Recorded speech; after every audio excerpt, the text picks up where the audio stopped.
Wait, what? So this happened. I'm Rachel Velis, and this is the podcast Hell is Not the End, although it feels like just the beginning sometimes. Is anything really the end, though? This podcast is meant to explore the limitless possibilities of one's own soul. Why do people do bad things? Why are there countless happenings beyond understanding? Why, when we are cautioned not to do something, do we just do it anyway? The definition of curiosity, a strong desire to know or learn something. There you have it. I will curiously explore why. Hell is not the end.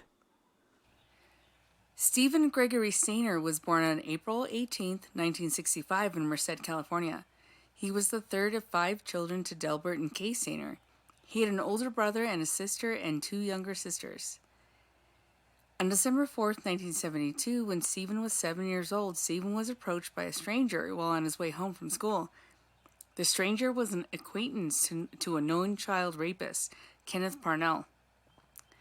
The stranger would later be described as simple-minded, trusting, and even naive. Parnell had friended him and convinced him to abduct a boy so that he could raise him religiously, as Parnell convinced him he was in fact a minister.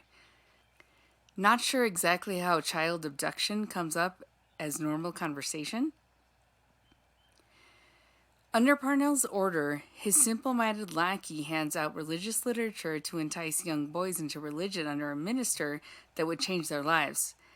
When he sees Stephen, the stranger/lackey represents himself as a church representative, seeking donations. He asks Stephen if he thought his mom might want to be willing to donate any items to his church. Stephen told him that he thought his mom would like to donate to a church. Stephen was then offered a ride home to talk to his mom. Stephen agrees to the ride home. Parnell pulls up to take Stephen home. So it's been stated that Stephen gets into Parnell's car willingly, which I find issues with this wording. It sounds like victim blaming a 7-year-old boy, which disgusts me to no end. He was obviously trusting towards adults. This poor kid had no doubt that he was doing a good thing for a church and had no idea what was about to happen. Parnell doesn't take him home but to his own secluded cabin and molests him that night. Unknown to Stephen, this cabin is around a few hundred feet from his maternal grandmother. 13 days into Stephen's abduction and kidnapping, Parnell begins raping Stephen. Stephen tried to tell Parnell that he desperately needed to get back to his home and to his family. After a while, Parnell tells Stephen that he now had legal custody of him, blaming his family for giving him up because his parents were overwhelmed, having too many kids to care and pay for. Parnell told Stephen that his family no longer wanted him anymore. Parnell gives Stephen a new name, Dennis Gregory Parnell. Parnell maintains his middle name and his real birth date while enrolling him in school over the next 7 years.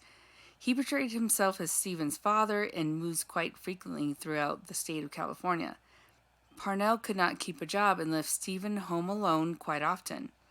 Parnell pushed Stephen to drink and smoke at a young age and allowed him to come and go as he pleased, like a false sense of trusting him. As an adult, this will later haunt Stephen.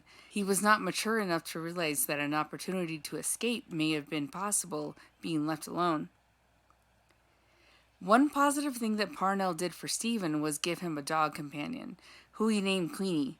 The dog had been a gift from Parnell's mother to him, not knowing Stephen was even in the picture. When Stephen was 9 years old, a woman lived with them for a period of 18 months. Stephen was raped by the pair approximately 9 times. After the woman had lived with them after a while, Parnell convinced her to lure another young boy into their ugly, disgusting world. This attempt would not be successful. This woman would later claim that she had no idea that Dennis/Stephen had been a kidnapped child. What does that matter? How about don't rape children? As Stephen gets older, entering puberty, Parnell decides he needs a younger victim. Parnell starts to use Stephen to gain the trust of younger victims. Because these attempts never work, he blames Stephen as an unworthy accomplice. Stephen would later state that he intentionally messed up these attempted abductions because he didn't want any other kid to suffer what he did. On February 14th, 1980, Parnell, along with a friend of Stephen's, kidnaps a 5-year-old boy, Timothy White, from Ukiah, California. This gives Stephen the motivation and courage to try and escape and return this boy back to his family. On March 1st, 1980, while Parnell is off at work, Stephen takes Timothy and they hitchhike into the main part of Ukiah. Stephen, not knowing Timothy's home address, tells Timothy to enter the police station to ask for help, but Stephen does not go inside with him. Police officers spot him and decide to detain both boys. Stephen then tells them who Timothy is and has his chance to tell the officers his own true story. On March 2nd, 1980, Parnell is arrested for abducting Stephen and Timothy. When the officers start digging into Parnell's past, they discover a convicted sodomy charge from 1951. Both Stephen and Timothy are reunited with their families the very same day. In 1981, Parnell will be tried and convicted for the kidnapping of both Stephen and Timothy in separate trials. He was sentenced to only 7 years and is paroled in only 5 years. Are you kidding me? The simple-minded accomplice and Stephen's friend, who both worked to abduct younger boys to please Parnell, would both be convicted of lesser charges. The woman who raped Stephen 9 times over 18 months would never be charged.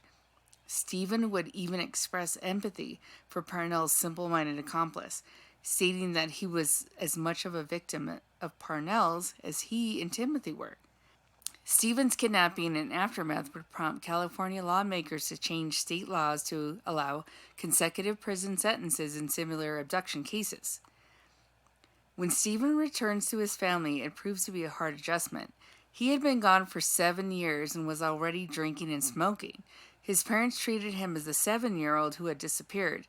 Yet in Stephen's mind, he felt like a 14-year-old adult. It will take a while to get back to their normal routine. Stephen spent years blaming himself and wishing things were different. What victim doesn't? Endless questions of what could have been different, right? Stephen did get counseling at first, but did not pursue long-term help, partly because he did not want to discuss the extent of his abuse. His father was not like he remembered. His father didn't encourage counseling, and Stephen would be bullied and taunted at school for being the sexually abused kid, causing Stephen to drop out. Stephen will start drinking heavily, and his father kicks him out of the house. Their relationship will never recover. In 1985, Stephen marries Jody Edmondson, and they have 2 children. He worked with child abduction groups, would speak to children about personal safety, and would give interviews about his own kidnapping. In early 1989, Stephen was an advisor on a miniseries based on his own story, I Know My First Name is Stephen. He also appeared in a non-speaking part. Stephen was mostly pleased with the production, but was concerned how he himself was portrayed. He felt his character was portrayed as rude and disrespectful to his own parents. On September 16, 1989, Stephen is hit by a car while on his motorcycle driving home from work. At this time, Stephen was working at a pizza shop. This collision is a hit-and-run fatal tragedy. Some witnesses state that the driver was identified, but I haven't found any information to support this. 500 people attend his funeral, and Timothy, the boy he rescued, is a pallbearer in his funeral. Timothy was now 14 years old, the age Stephen was when he escaped his kidnapper. Enter Conspiracy Corner.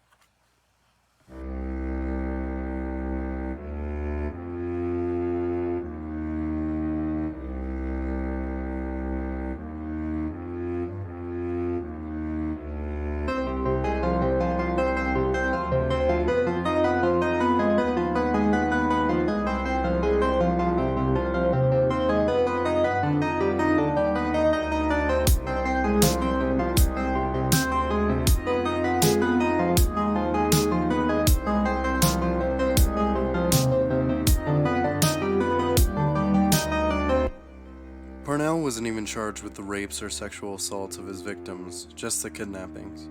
Something about the statutes of limitations and the fine line of jurisdictions, blah blah blah.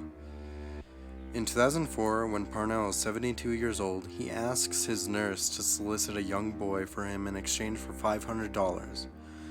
The nurse, knowing his history, would report this to the police. Good for her. Timothy would be called to his trial, and all of his and Stephen's horrors would be rehashed. How is it justified that Parnell only serves a measly 5 years in prison? I don't think his predatory behavior took a break from his last trial to this incident. I think this was just the first time he got caught.